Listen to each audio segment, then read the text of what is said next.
Steel is one of the best types in competitive Pokemon, and it's home to many very terrifying ones for sure. However, what Pokemon in Steel are the best of the best?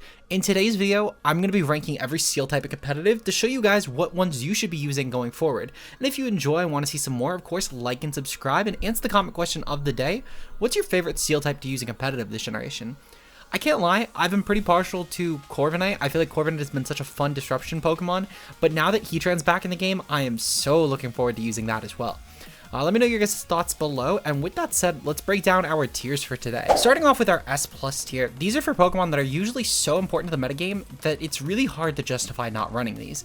They're usually Pokemon that have such a strong presence in the metagame that running anything else, even another S tier, is usually harmful to your team, and in most cases, unless you are looking for a very specific role, outright hindering yourself. Moving into the S tiers, these are usually for Pokemon that are the second or third on a team, maybe fourth on some very specific ones, and they're usually still really strong picks. They define a lot of what actually can and cannot be run in any given format, but they're not exactly Pokemon that you have to run or you're going to get screwed over. Moving into our A tiers, these are where you start to get to the last of the Pokemon you should have definitive counterplay for. They're still amazing Pokemon, very incredible too, but you definitely don't exactly need to run these on every given team, and you should at least know how you're going to beat these and dedicate even a single slot to that. Just make sure you're not going to outright lose to these because they'll come enough in most matches. B tiers you could start to lose the dedicated checks to. So for example, let's say I wanted to have a counterplay to Pelipper, I guess. I don't need to dedicate a team slot to this, I just need to know how I'm beating Rain and Pelipper by proxy. That's really all I need to do for the B tier slots. The C tiers are going to be for Pokemon that are mostly meant to handle any sort of niche S tiers or S pluses.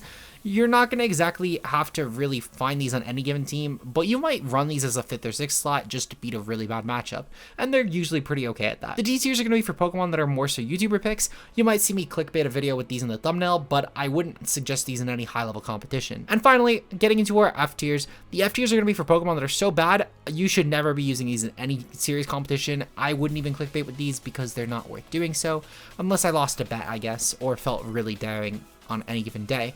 And starting off, we actually have a couple of very noteworthy F tiers, and I use noteworthy in a very slim sense just because of how noteworthy it is that these are terrible Pokemon. The first one, of course, being none other than Alolan Dugtrio. Alolan Dugtrio is going to be a very clear F tier. This thing has one redeeming quality in Sangling Hair, meaning that whenever your opponent makes contact with you, you can at least drop their speed by 1. However, even this can be negated by different held items like protective pads, for example, so it's not exactly the most consistent. Alolan Dugtrio also has a pretty terrible stat spread, with its best stat being 110, so it can't even reach Dugtrio's 120 speed, though I would argue both feel pretty slow in this format, given how common things like Tailwind are, as well as the fact that most Pokemon that are in the fast echelon are fast due to their booster energy, allowing them to outright outpace Alolan Dugtrio anyway. This thing could have been maybe a niche pick in Generation 8 when it was at least okay, I guess, but I still don't really think that it's necessary in either format, and it hasn't really ever been a good Pokemon, and I don't see that changing even with Terra. F tier. Moving on to Magneton, we have another F tier here, but this one at least has some niche. It is slightly faster than Magnezone, and this can actually be pretty huge on certain variations such as Choice Specs and Choice Scarf. Not really a huge deal though, because Magnezone is actually pretty viable in Trick Room as like a very niche option anyway, but with Terra, this could maybe be a really okay Magnet Pull response. I don't think that Magneton was good to begin with. I don't even think Magnezone is good, but you could maybe get some use out of a Violet, though I would argue it's not bulky enough to run that, even in this given format. Most Violet users just don't really have what it takes to be viable right now, in fact, and Magneton is no exception. Definite F tier. Fortress, yet another F tier. This one might be the worst in VGC. I would argue Fortress definitely is one of, if not the very worst. This thing doesn't really have a lot going for it. Sturdy is okay, I guess, and you can maybe run Sturdy with like a Covert Cloak just to avoid fake out sets beating you, but even still, Fortress is not exactly a fast Pokemon. It doesn't do enough damage. Its best niche is probably the fact that it gets hazards, but that matters very little, if at all, in doubles. I don't think you should be running Fortress. Just don't run Fortress. Even if this is your favorite Pokemon, find a new favorite. F tier. Scizor. This is where we start to get into what I would consider actual good Steel types, and we have a lot of them. I think the whole rest of the tier list, actually, we have 0 F tiers. So congratulations, there are no more F tiers on the tier list. We've gotten through the first ones already. They're the only ones in that matter. Everything else is D tier and higher, which is kind of funny. But Scizor is an A tier. Scizor is actually an incredible Terra option, and I feel like Scizor has proven to be better in every format that we've gotten. In the first format that we got, Scizor was an okay niche option on Tailwind, and it was a pretty okay option at preventing certain offensive threats, but its typing wasn't very needed, and it was definitely not really required to even run a Steel type, because most teams just preferred to go with Terra instead. Going into the Paradox metagame, this thing started to get a niche as a really good Flutter Mane check. And then going into the Ruin metagame, this thing now has the good ability to check not only Flutter Mane, but also Chien-Pao. And with Terra Water sets, you can even be an okay-ish check to Chi-Yu. And I use this in the very loosest word of, well, the loosest definition of the word okay, I should say. Scizor has some okay benefits, though, going for it, such as Technician with Bullet Punch. You can definitely pull off some Swords Dance sets or even Bandit sets and get some good success. But one of the things that I find the most valuable is the Assault Vest on Scizor. With Assault Vest and stuff like Terra Water or even Terra Dragon, if you're feeling frisky, you can definitely get some good mileage out of this thing. I personally prefer Terra Water, as I think it's a really good way to check different Pokemon like Flutter Mane and also Chien-Pao, and also still Terra into different things that will resist Pokemon like Chi-Yu, for example. But Terra Dragon has seen some okay success on a lot of Steel types in this format, due to the fact that you can get rid of your weakness to Fire, and in some cases even other weaknesses depending on the Pokemon, though in Scizor's case it only matters for Fire. Regardless though, Water is definitely the best Terra type in this thing, though offensive ones can still work with things like Fighting and Steel being niche at best. Scizor is definitely a really noteworthy niche threat though, and I think it's potent enough in the metagame to where, well, I say niche, it's actually a pretty good Pokemon. Definite A tier for sure. Bronzong is also going to get an A tier, and I'm actually going to put this thing above Scizor. Bronzong is one of those things that every day that we get closer to Worlds, Bronzong becomes more viable, and I think that this format has proved no exception in 2023. I feel like that realistically, the closer we get to the Worlds though, Bronzong has ended up on more teams. This happened in 2016, this happened in 2017, this happened in 2019, I forget if it happened in 2018 to be completely honest. It happened, I know for a fact it happened in 2022. This thing just is the world's Pokemon, and I think that it's one of those things where if you really sit down and you look at the trends for Bronzong, they always skew towards August. I don't know what it is about this Pokemon, but it is the world's Pokemon at this point in my opinion, because nothing else has the track record that Bronzong does at improving so close to Worlds like Bronzong has. This thing is proving to continue that streak though. In Regulation C, this thing has proven to be an amazing partner with Tinglu, and in Regulation D, it's proving to be an amazing partner and one of the few niche counterplay options we have to Ursaluna in Trick Room, because it can actually kind of do some work against it with like a Terra Ghost set. And you could make this thing into a kind of good response in my opinion. Definitely a really strong option. I'm curious to see if Bronzong will continue to pick up in usage, because personally I think it's one of the best Trick Room mons right now besides like Cresselia.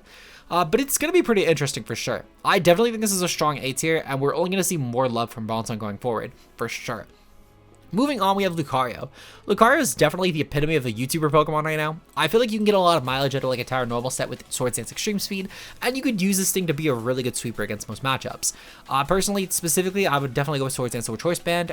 Justified is also a pretty good ability. You can enable yourself to avoid the flinches this way, which is pretty cool. Same as Inner Focus though, which is probably the best one on Swords Dance Lucario, because you could also gain the immunity to Intimidate this way. So I definitely do think that Lucario is kind of a niche YouTuber pick. You can make this thing work on Tailwind and then have E-Speed as a nice priority backup option, due to the fact that you have 10 base speed higher than Dragonite while still having a stab that can actually get revenge off opposing Dragonite.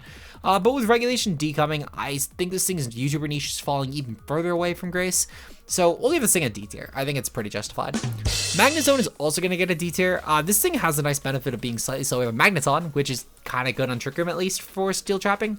However, there's not really a lot of viable steals to begin with in this format, so I don't think that Magnezone has a lot of ground to stand on here, or I guess in Magnezone's case float on. But it's just not that great. It can Terra into some kind of okay types, and realistically with Terra, this thing can be kind of scary with Analytic. But when you need this thing in Trick Room to actually get a hit off at all, Analytic sadly becomes no longer as viable. Definitely an okay option. I give it D tier though very loosely, just because it can kind of do some work, and I've had Magnezone at least put some soft pressure on teams before in tournament, but I don't think it's that good. D tier. Dialga. Dialga is going to get a strong S tier, and I'm going to give Dialga Origin the, I think I gave this thing, I'm going to give it a B tier.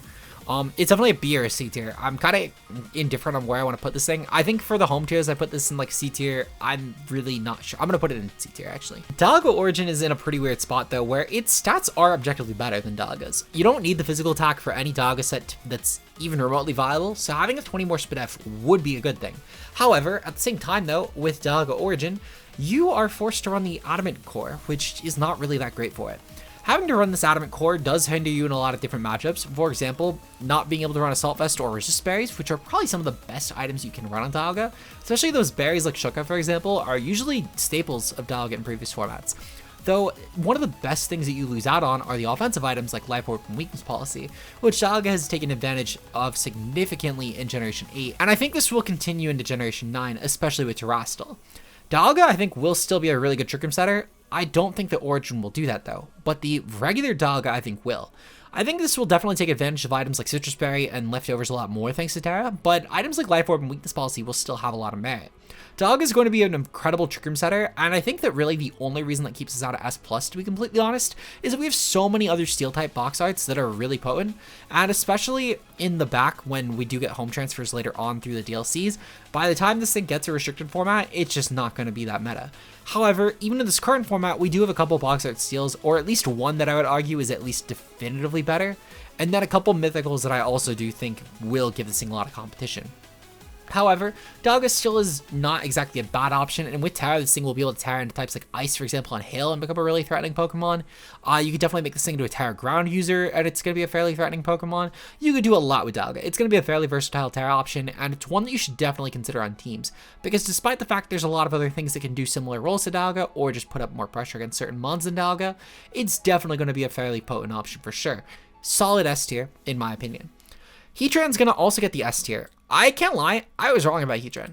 I've seen this thing on ladder, it's kind of filthy. This is an incredible Terra user, like a lot of people were perceiving, of course. Stuff like Assault Vest has been really huge. I've seen this with like Terra Flying and Terra Grass, both being fairly prevalent on this Pokemon. Terra Flying, of course, gives you resistance to fighting and an immunity to ground, but Terra Grass is still pretty useful for stuff like the water type resistance as well as the ground resistance as well. Heatran definitely has proven to be a fairly good option with Assault Vest though, but you can still definitely make this work with like a Life Orb on Tailwind, for example.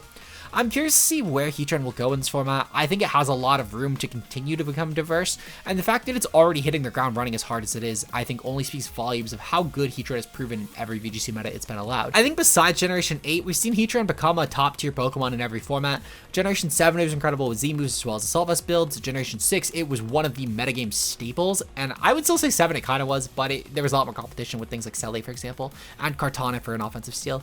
But in Generation 8 was probably the weakest generation it had, though I think Generation 9 has a case on the other hand to be one of the strongest Heatrans had due to Terra. Overall, really going to be a monster in this metagame, and I cannot fathom this thing being any lower than the S tier. Especially when compared to Dialga, this doesn't even take a restricted spot. Easy S tier for sure. Arceus Steel is in a weird spot. I think on the one hand, this is an incredible option, and it's such a good typing that you could maybe give this thing a case for S+. However, I think it's a lot more reserved for singles, where the toxic immunity becomes significantly more valuable, and on top of this as well, Steel is a lot better at typing in that format. I think that a lot of other Pokemon just typically appreciate going for Terra Steel, and even with the introduction of new Pokemon that are Steel type that are really good, I think Arceus has a lot of competition with types like Normal, Ghost, and Ground for that S+ typing. I'm going to leave this thing in the S+ for now, but this might go down as the tier list goes. Arceus still has a really big issue where, while compared to the general Pokemon pool, this is an S+ Pokemon due to the fact that it has an incredible base typing and you can make a lot work defensively. But compared to other steals though, I don't think it holds up. This is still one of the best steals in the game, but I think we have two other steals that so much overshine this that I don't know if I want to give it the S+, especially when we're not making the S++ like we did with the home tier list. I think that I'm going to give this thing an S tier. It's going to be the best S tier, I think, in the tier for sure. There's nothing that will touch it in that tier, but I'm kind of iffy on if I want to, like, even if I wanted to make, like, an S++, I guess, I'm not sure. This one's going to be kind of iffy, but this thing could definitely Terra into some interesting types, like Ground, for example, to handle opposing mons that would resist Steel. Terra Fire as well would be incredible on this thing, but I think one of the best ones would probably be Terra Grass or Terra Flying, just trying to get some defensive utility out of the Steel typing and counter some weaknesses that we would otherwise have. I definitely think that especially Terra Flying could be cool, because you could use this thing to handle different fighting types, for example, offensively, while still getting an immunity to ground. But I think that the jury's still out on if Arceus Steel will be the type that people are going to run, if this thing ever does get to see a format. Definite S tier. I'm inclined to maybe put this thing in S+, though. We'll see how the tier list goes. Bisharp is going to get a solid D tier. I think Bisharp is just budget Kingambit. I'll get into Kingambit's points when we get into it, but it is literally just budget Kingambit. It's at least better than Magnezone. Violate's a pretty cool item on this thing, and if it had to be around any Steel type, this is the best one to do so, considering the fact that it has a much better offensive typing. It's just the fact that Kingambit is such a good trick room option, and it's slower than Bisharp is, which is actually really valuable. If Kingambit didn't exist in the format though, this would honestly be a B tier, maybe even an A tier Pokemon. I don't think it'd see a ton of usage, but the typing with Define is actually really good against a lot of different Pokemon, like Fluttermane for example. So, and also Goldengo actually, it's also really good at checking Goldengo with the Violate. But I just think that we have better options, and Kingambit especially just completely invalidates this thing being used. So we'll give it a D tier. It's still really good, it's just outclassed as fuck. Klefki is going to be next, and I think I'm going to give Klefki a B tier. Klefki has impressed me actually a lot. Similar to Bronzong, this thing got a lot better as the format went on, though I will say in Klefki's case, I didn't expect it as much. This thing has been an incredible prankster option, able to resist Pokemon like Chien-Pao, which have been fairly prevalent in the format, as well as Terra into Water type and then start resisting Pokemon like Chi-Yu. Terra Water and Klefki is incredible, allowing it to check different fire types really easily defensively speaking, and getting that extra turn to set up his screens is very valuable. I think that realistically the best set on Klefki is probably one with like Flash Cannon or Foul Play with your offensive move, then Dual Screens and Thunder Wave as your other options. And it really does work on Klefki in my opinion. Easy B tier, really cool support option, and I think this will continue to get better. But I will say that Home Power Creep might push this thing out finally and make Grim with its insanely bulky stat spread that much more valuable. I'm kind of curious to see what will end up actually happening with this one, because I think that Klefki and Grim both might give each other a lot of competition going forward.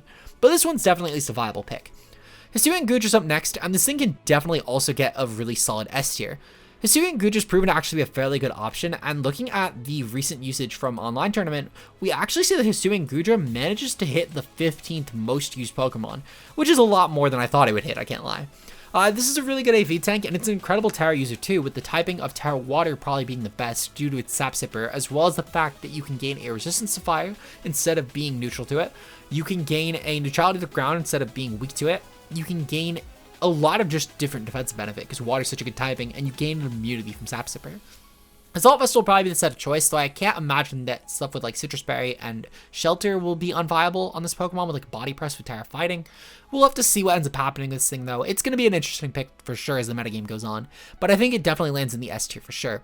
I still think a Heatran will be a lot more consistent than this. I think Arceus Steel is just objectively a dumb Pokemon, but Hisuian Gudra is still a really strong pick nonetheless. Magearna's up next. S+. Fuck you. If you think Magearna's not an S+, your opinion does... I'm sorry. Your opinion does not matter, though. Like, Magearna is insane. Truthfully, this thing is, like, game-breaking. Magearna has Soul Heart, which takes advantage of the Pokemon... if any Pokemon dying, for that matter. This thing will start accumulating boost after boost after boost. It sets its own Trick Room, which is incredible. It is one of the slower Steel types, which is incredible. It is a specially offensive Steel type, which is great for it because it takes advantage of Soul Heart. You can make Calm Mind sets work. You can make Iron Defense sets work. You can make a lot of sets work.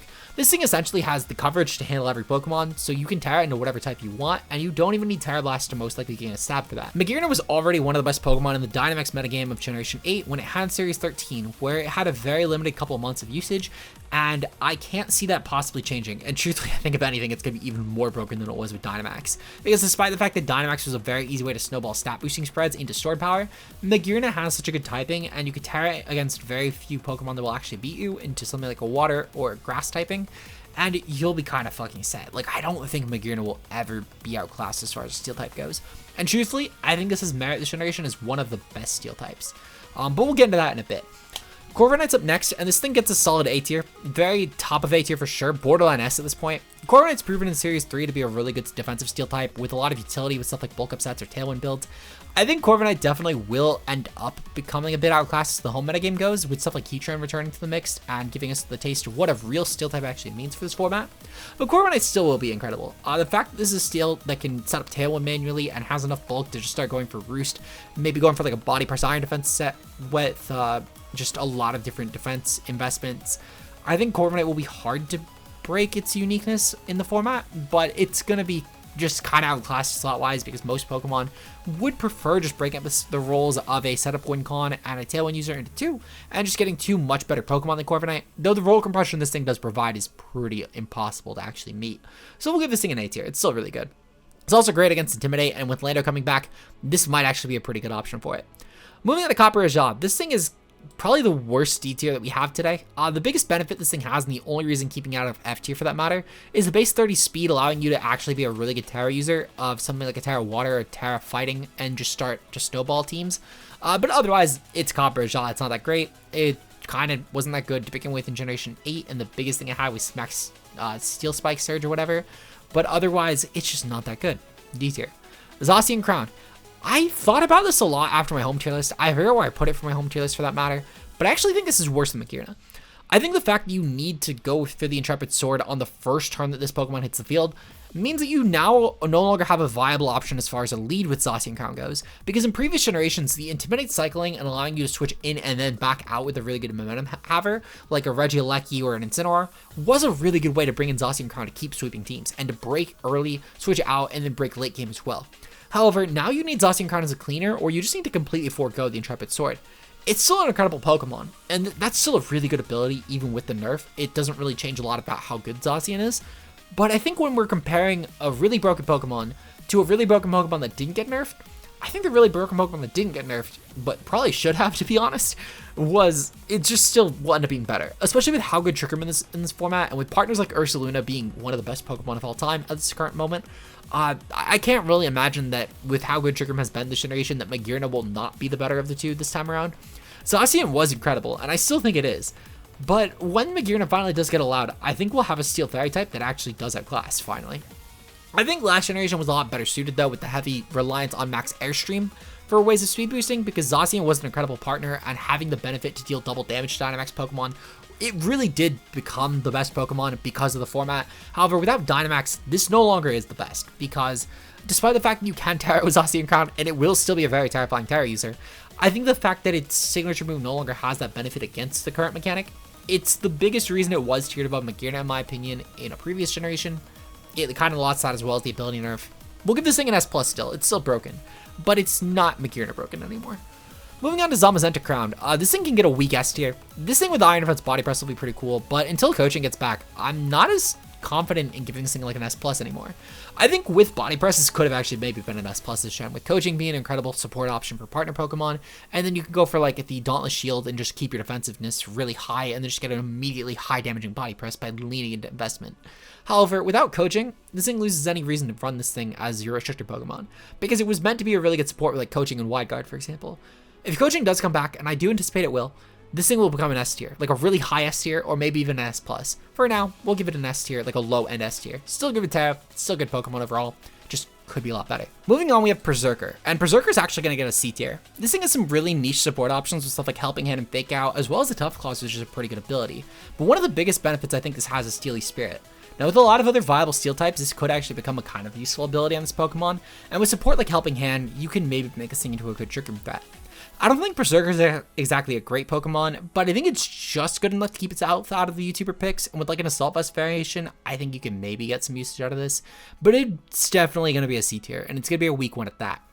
Revavroom is going to be a D tier. This thing with Filter and Tara is actually not a terrible Pokemon, and I think that at the very least, this is probably going to be the second best, actually third best D tier, because at least Bisharp is a viable Pokemon, it's just outclassed, and Lucario has such a broken Terra normal E-speed that you can kind of make it work.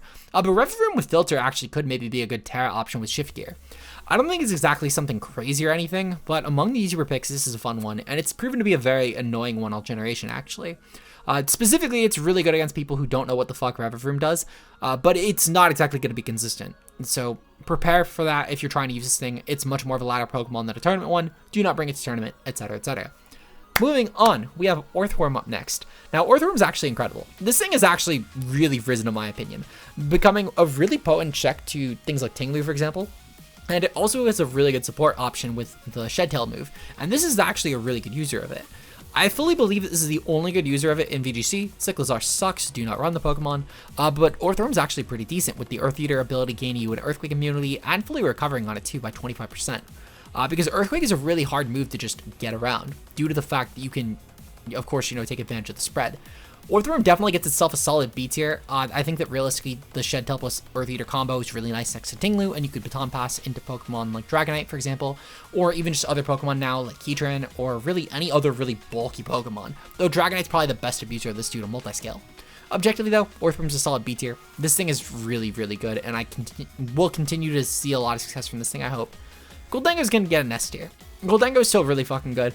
I don't think that the usage that Goldango gets reflects how good this Pokemon is, because despite the fact that we have a lot of other really good special breakers and that Fluttermane is usually the ghost of choice on most teams, I think the fact that Goldengo has such uniqueness to it with good as gold, as well as the fact that this thing has incredible Terra options, the fact this thing is such a good anti-meta option, and usually will be really impressive for a lot of teams. I think Goldengo is one of those things that will always stand the test of time, and no matter what new Pokemon we get back through DLCs, it's always going to be a very viable pick. Because gold allowing you to get around any status, no matter what it is insane. And despite the fact you can't helping hand boost it, it doesn't really matter. Because you can't get taunted, which means an Acid Blast that will always work. You can't get Thunder Waved, which is really good.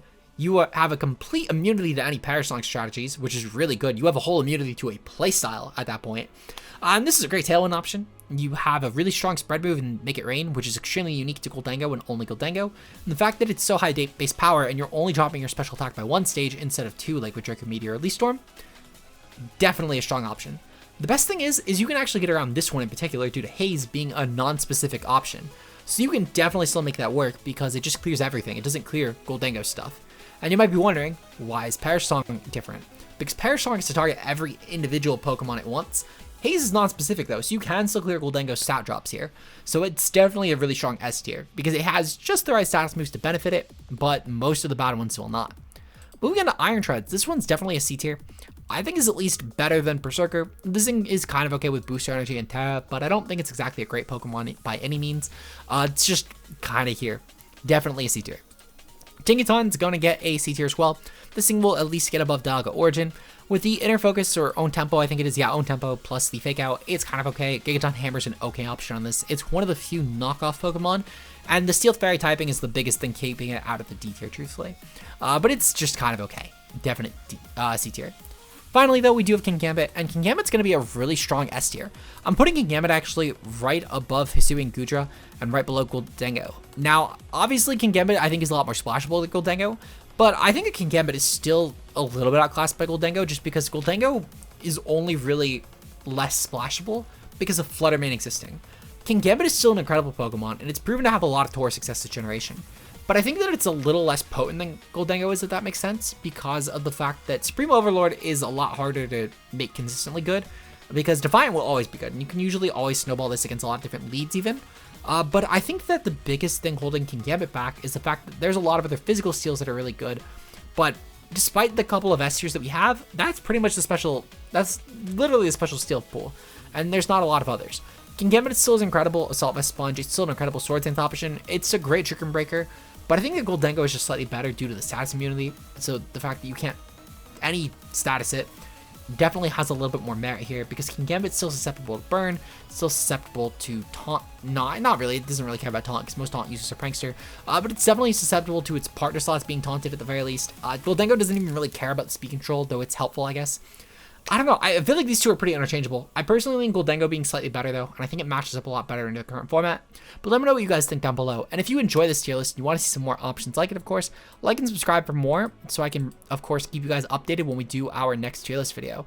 This was meant to go up on Wednesday, so I'm sorry about that, but the latter video will go up on Wednesday instead. This blames Sandy Shocks. Sandy Shocks has been a pain in the ass to get in-game. Shout out to Kurt for editing this as always, and if you guys want to see some more content, of course, make sure you guys hit the channel membership button, where for only a couple dollars a month, you guys can stay up to date on future content. Shout outs to our channel members, speaking of, being Zeke, Mia, Bbat, Timo Mueller, Fonzie, Bam Bambi, Rao Plays, Obo, Johannes B, and Double. Your guys' support on the channel is greatly appreciated, and if you want to become a channel member today, it's only a couple dollars a month, and I will see you guys in the next video. Until then, peace out, guys.